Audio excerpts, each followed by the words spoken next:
service became guest room dining, and constipation became occasional irregularity.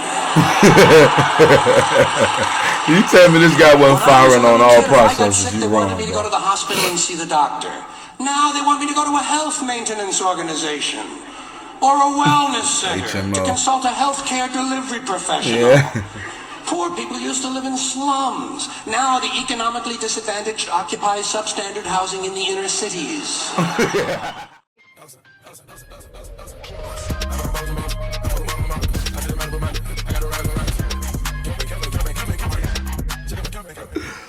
What's good, everybody, man? Welcome back to Wild on Marcus. You already know what time it is. It's been entirely too long since I kicked it with you. The only way you can say that with your boy just now is because you're new. If you're new, take a few seconds out, smack the subscribe button, hit the bell, join one of the coolest families in the world, Craig. That's right, I said it because it's true. And let me give you the official welcome to the family, man. It's a pleasure to have you. It really is. Leave me something in the comments so I can get to know you better. Now, what I got for y'all today is some more subscribe request content. Shout out to my amazing family, man. You guys are amazing. I do not just say that as a part of the show. That is the realness. My family is amazing, and I appreciate y'all more every day. This right here is George Carlin on soft language, okay? Shout out to GC, man. He is no longer with us for those that don't know, so may he rest in paradise, but he is a legend, and he is great. One of the GOATs, one of the greatest of all times. Are you ready? Let's check it out.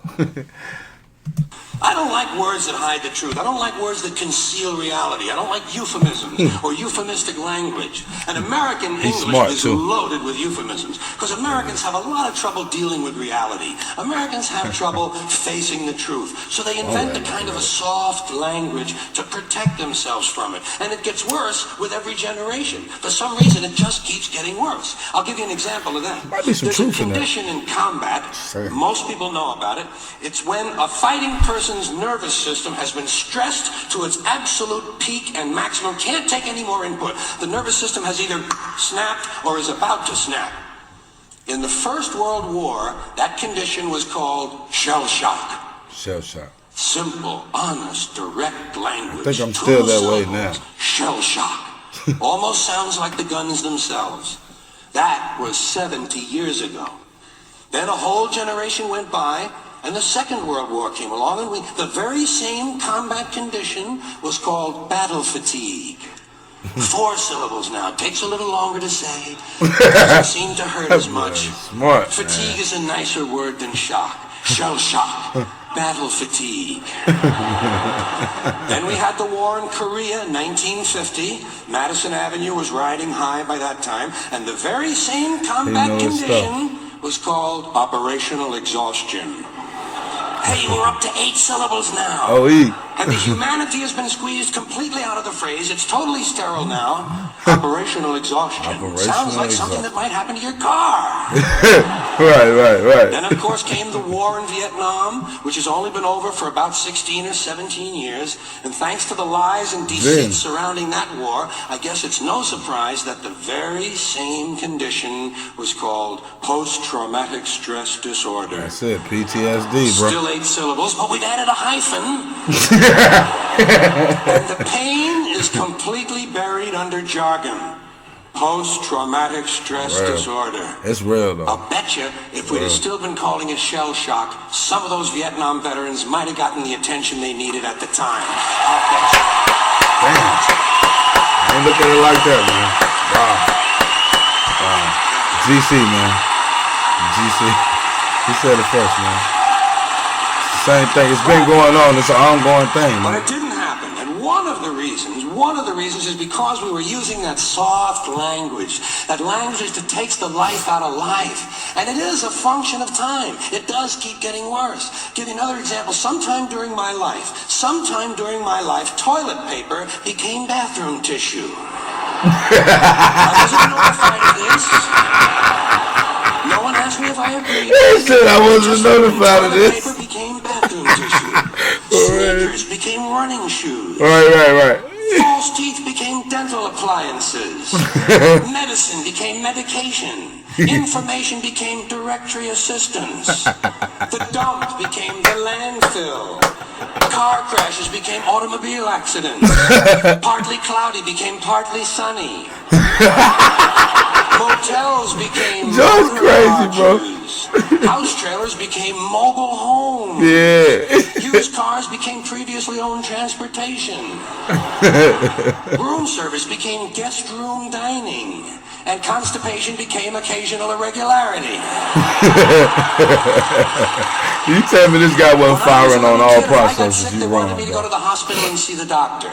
Now they want me to go to a health maintenance organization or a wellness center to consult a healthcare delivery professional. Yeah. Poor people used to live in slums. Now the economically disadvantaged occupy substandard housing in the inner cities. Wow. Broke. Wow. Broke. Wow. They don't have a negative cash flow position. They're fucking broke. Right. He said, call it this, bro. Fired. You know, fired. Management wanted to curtail redundancies in the human resources area. So many people are no longer viable members of the workforce. Wow. Smug, greedy, well-fed white people have invented a language to conceal their sins. It's as simple as that. The CIA doesn't kill anybody anymore. They neutralize people. They populate the area. Don't kill anybody. They neutralize. The government doesn't lie and engages in disinformation. Yo, Pentagon actually measures nuclear radiation in something they call sunshine units. Israeli murderers are called commandos. Arab commandos are called terrorists. Contra killers are called freedom fighters. Wow.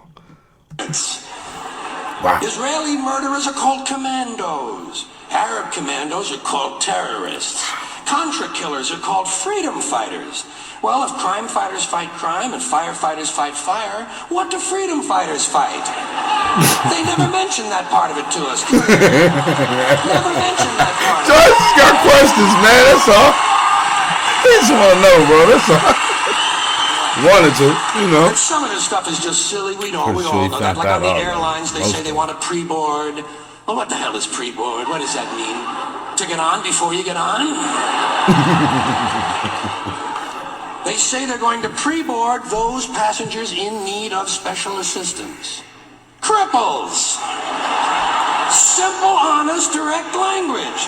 There's no shame attached to the word cripple that I can find in any dictionary. No shame attached to it. In fact, it's a word used in Bible translations. Jesus healed the cripples. Doesn't take 7 words to describe that condition.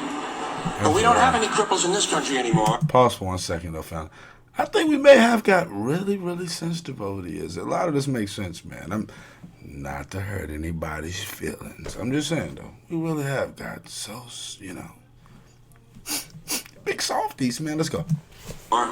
We have the physically challenged.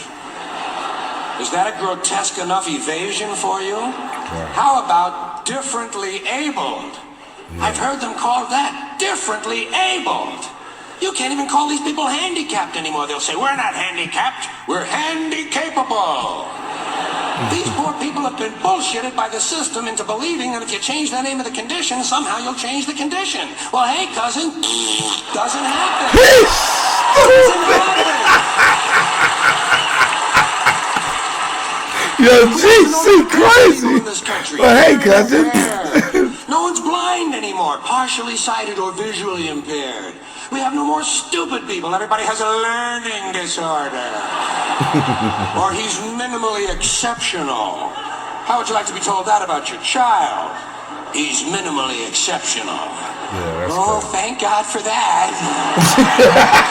Well, thank God for that. Psychologists actually have started calling ugly people those with severe appearance deficits. Oh, wow. You gotta be kidding me. It's getting so bad that any day now I expect to hear a rape victim referred to as an unwilling sperm recipient. Oh, wow. They're on the brink of it now, man. Ain't too careful. For real. They're supporting us too much. We have no more old people in this country. No more old people. We shipped them all away. And we brought in these senior citizens. Isn't that a typically American 20th century phrase? Bloodless, lifeless, no pulse in one of them, a senior citizen. But I've accepted that one. I've come to terms with it. I know it's here to stay. We'll never get rid of it. That's what they're going to be called, so I'll relax on that. But the one I do resist, the one I keep resisting, is when they look at an old guy and they'll say, look at him, Dan, he's 90 years young. Imagine the fear of aging that reveals. To not even be able to use the word old to describe someone, to have to use an antonym. That fear of aging is natural, it's universal, isn't it? We all have that. No one wants to get old, no one wants to die, but we do. That's it, baby. So we bullshit ourselves. I started bullshitting myself when I got to my 40s. As soon as I was in my 40s, I'd look in the mirror and I'd say, well, I guess I'm getting older. It sounds a little better than old, doesn't it? Sounds like it might even last a little longer. Bullshit, I'm getting old. Bullshit, I'm getting old. Because thanks to our fear of death in this country, I love GC, man. Yeah. I'll pass away. Yo, we love you, man. We love you, man. We love you, man. Wow. Or expire like a magazine subscription. That was chilling.